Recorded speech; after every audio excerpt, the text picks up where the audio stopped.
Hey you movie maniacs, and welcome back to the Lucid Nightmare. I'm your host as always, Jay Schatzer, and it is time for another Quickie movie haul here at the Lucid Nightmare. They're going down slower and slower, so we're getting close to catching up, but I got a few good ones coming in pretty soon, and one that's a very, very huge one that I want to do a whole showcase on that I'm really looking forward to, and I bit the bullet on it because it is a bit pricey, but that one will be in the future, so hopefully soon. But let's get into this one. Let's see what we have on the table for us. First up is a 70s, I want to say, 1975 sci-fi flick of a kind of strange future where a sporting event rules everything and corporations rule everyone, and just a really cool film in general that not a lot of people talk about. But the movie I am talking about is Rollerball. And this is the Twilight Time release of Rollerball on Blu-ray. Really badass film. If you haven't seen it, definitely check it out. It pretty much follows James Caan's character here.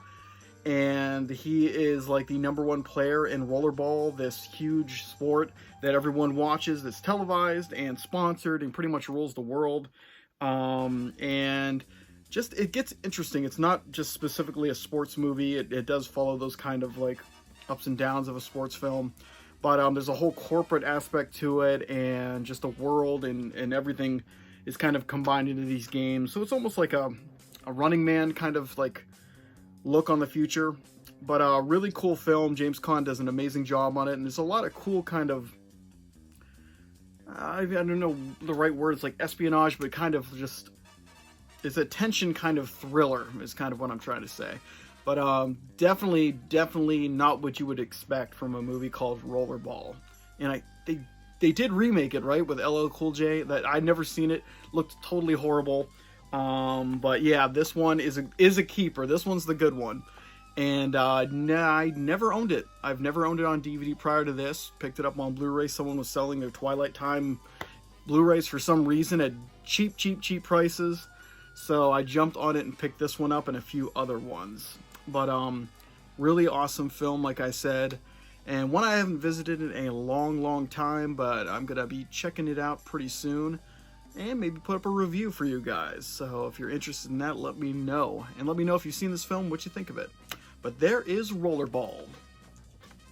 Moving on to the next one, it's just a completely different film. I'm all over the place in genres. I like every and all kind of genres. There's not one genre that I don't have in my collection, and one genre that I just don't absolutely enjoy. So, needless to say, I picked up a ridiculous comedy from the 90s that I grew up with and used to quote like a little shit running around. And the movie is Ace Ventura Pet Detective. Now, don't judge me. Now, come on. Now, this is a fun film, especially if you grew up with it, if you dug that sense of humor back then. I know Jim Carrey's like insufferable now when you're looking back on some of his earlier works, but definitely a fun film, ridiculous, over the top, and I love that kind of combo where it's just fun and ridiculous and doesn't take itself too seriously, obviously, because he talks out of his butt sometimes. Just a weird film, so many great lines and scenes and scenarios, and just quotable stuff that my friends and I bring up every so often, but just a really cool film. And I've been trying to go back into older films. Well, not older films, because I love them way old, but films that I grew up with in my childhood and just in my teens that I liked, and just trying to gather those and collect those up because I just want to have them in the collection for future watching. And this is one of them. I want to get When Nature Calls to the second one. It wasn't as good, but I still enjoy it. A lot of funny parts in it. And just a silly film. Just a silly film. But I love Ace Ventura Pet Detective. Fun stuff. But moving on to the next one is the other Twilight Time release that I picked up from the guy that was selling them. And it is a dystopian flick that a lot of people are saying mirrors what's going on today. Based on George Orwell's novel of the same name, I believe. It is 1984. And this is the 80s version. I know there's a few throughout history where people tried to adapt this work. But this is the 1984 with Jonathan Hurt, I believe his name is, or John Hurt.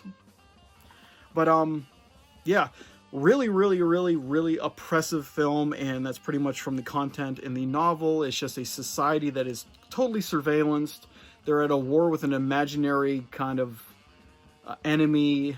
There's a lot of parallels to what's going on nowadays, where it gets kind of slippery slope when you give the government too much control, and this is kind of the worst case scenario of what happens at the end of that long, bumpy road. And the film's really good. I mean, it's not like an easy watch. You know, you're not going to be feeling good after it or during it, but it's definitely a distinct and vivid kind of depiction of an oppressive society. So, yeah, had to pick it up because I just love that general idea, and I think they did an amazing job in the film. And of course, Twilight Time puts out some really great stuff that I always try to pick up, because when they go out of print, they go pretty like sky high in prices. For some reason, this guy was selling them for dirt cheap. I thought I was getting ripped off. Didn't end up getting ripped off, but 1984 in the collection. Did not own this one prior in DVD format, but it is now in on Blu-ray, and my collection feels just that more complete with it. Let's move it on to a lighthearted film. Just going all over the place today.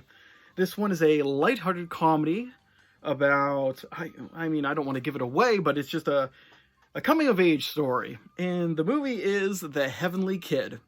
And pretty much starts off with this guy right here, the angel. He dies in a drag race back in the 50s, I believe, and comes back to help out this nerd in the 80s. And I mean, there's little things that you learn and twists and turns throughout it, but I mean, that's the gist of the story. And just trying to make him popular, I think, or something. I can't even remember what the hell did he come back for, but he's just trying to help the kid through some tough times. And there's a lot of cool just moments and instances in the film. It's definitely an 80s film. You got that whole 80s vibe, just the teen comedy kind of thing. But yeah, very interesting premise. I know there's a lot of films in the 80s about angels coming down and God and different stuff like that. Like, and this was one of the ones they just came up with, was The Heavenly Kid. A greaser comes back to the 80s and tries to figure out how to be cool in the 80s. But fun stuff regardless. And I did watch this recently, I think 2 years ago. And I liked it a lot more than I remembered from way back when I saw it as a kid. So definitely picked it up because I am gathering up as many nostalgic films as I can from my past, and this is one of them. So The Heavenly Kid, never had it on DVD prior. First time in the collection on Blu-ray, and looking fantastic. And Scorpion Releasing put this out, but I believe it was in the Kino Lorber sale. Long time ago, because I did not hit up the winter one. I was a fool. I was a fool and just did not take the bait on that sale. So I'm waiting for the next sale, because I have a lot of ones I want to get. But up next is a 90s flick, sci-fi horror film by an amazing director, Guillermo del Toro. I know he's like a huge director now. I want to see Nightmare Alley too, because it looks pretty cool. But this is one of the ones he did in the 90s before he kind of made it big, in America at least. And I know this film was kind of tweaked a lot by the I don't know, by the powers that be that made the movie, and his vision wasn't really seen, but this is supposedly the director's cut, and I have not seen it yet, but I know I enjoyed the original one with all the edits and stuff like that, but I want to see the more complete one, because I know there's a really, really great film in there, so I'm hoping that it changes it up a bit. But the movie I'm talking about is Mimic. Got on a little tangent there, but Mimic is really, really fascinating.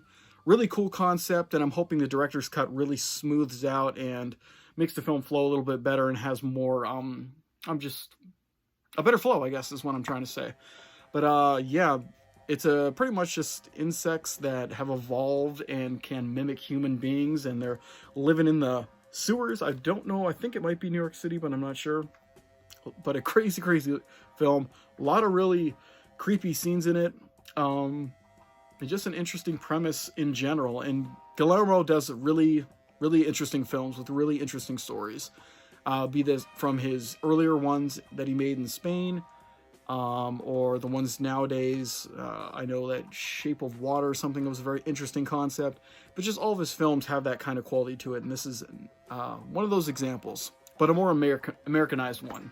But a Mimic, really looking forward to checking this one out and seeing how the director's cut is. If anyone's seen this director's cut, let me know how different it is from the theatrical cut of the film, because I'm really interested, and I didn't really realize that it was out until I saw it somewhere for sale, and I said, hey, why not pick it up and check it out? But I don't think I own it on DVD either, but I'm not sure. It's been a long time. But next up is a fascinating 2-feature film, and these are put out by Dark Force, and I own a few of these kind of double feature ones, and they've all been really awesome. They're not the best quality of films. They're more like a grindhouse transfer of the film, where it's just rips and tears and all kinds of grit and grime on the film. But this one is The Loners, and what is this one? The Dragon versus Needles of Death. And I love those Bruceploitation flicks, and this looks like it's up that same alley. But even if it's just a normal kung fu film, I'm sold. And this one's a biker one. I'm not really too into those kind of ones, but I mean, it'll be interesting. But I more picked it up for this one just to check that one out. It was going for a decent price, so I just kind of like, I've been watching these ones, and if they go for at a certain price range, I pick them up, because I haven't been disappointed yet with any of these double feature kind of things that Dark Force puts out. So don't know much about the movies, but there it is. Looks interesting, and it's always nice to have a little double feature grindhouse kind of night. Put those two in and just enjoy. But let's move it on to the next one. All right. This one is put out by The Film Detective, and I don't know much about it, but it looked pretty interesting, and I believe it's a black and white film from the 1948. Oh boy, it is The Amazing Mr. X. The Amazing... I like the cover too. Looks pretty crazy. Looks like he's some kind of weird magician wizard thing or something. I don't know, but it looks really cool. I watched the trailer. Looked very classy and interesting. It almost had like a film noir kind of style to it. So it's a really cool combination of stuff that interests me, and I figured I'd pick it up because I'm always looking out for movies I've never even heard of before, and ones that have that kind of quality that pull me in right away. And this one had that in spades. So definitely picked it up. Like I said, never knew it even existed, so it was never in the DVD collection prior to this, and now it's on Blu-ray in the collection, and I will be watching this one sometime in the next month or two. I have so many things on the docket, and I've been just churning out a whole bunch of reviews lately. I actually have one right now saving, and I'm going to be uploading it tomorrow, and this one I'm hopefully going to upload tonight after doing it, so a lot of stuff on the docket coming up. But The Amazing Mr. X. Let's see, should we do one more? Let's do one more. And let's finish it off with a sleazy Italian adventure flick that I watched a little bit of, but I don't remember a lot because I fell asleep. But that was like last month. So I'm going to have to revisit it, but I picked it up in the Severance sale. It is Massacre in Dinosaur Valley. Cool cover. No dinosaurs in the movie. It's just a valley that's named Dinosaur Valley, but there's no dinosaurs. A lot of crazy cannibals and alligators and stuff like that, but pretty much follows this guy right here, who's the hero of the piece, and he runs around with a shotgun, blowing the shit out of people, and trying to rescue the girl, and staying out of the cannibals' sight. But yeah, it's just a really crazy film, and it is directed by Michael Lemech, and I do not know that man. I don't know if that's a pseudonym for something else or what, but really, really interesting looking film, and I'm going to have to give it another chance because I love that kind of Italian 80s sleaze kind of films. This one's right up that alley, but I must have been super tired when I watched it. But who knows? And never in the collection before, because I don't even believe this thing was even on DVD before Severin put it out, but boom, Massacre in Dinosaur Valley. And that is pretty much it, guys. Ugh. Little nice cornucopia of different genres and styles and what have you. Really, really interesting stuff. But that would be it for me today. Hope you liked that one, and I hope you like what I'm doing here. If you do, please like and subscribe. And if you have time, leave a comment below because I love hearing from you guys. But until then, I'll see you all at the next movie review or the next time I get in front of a camera and start talking about movies. So take care, stay out of trouble, and I will see you guys later. See ya.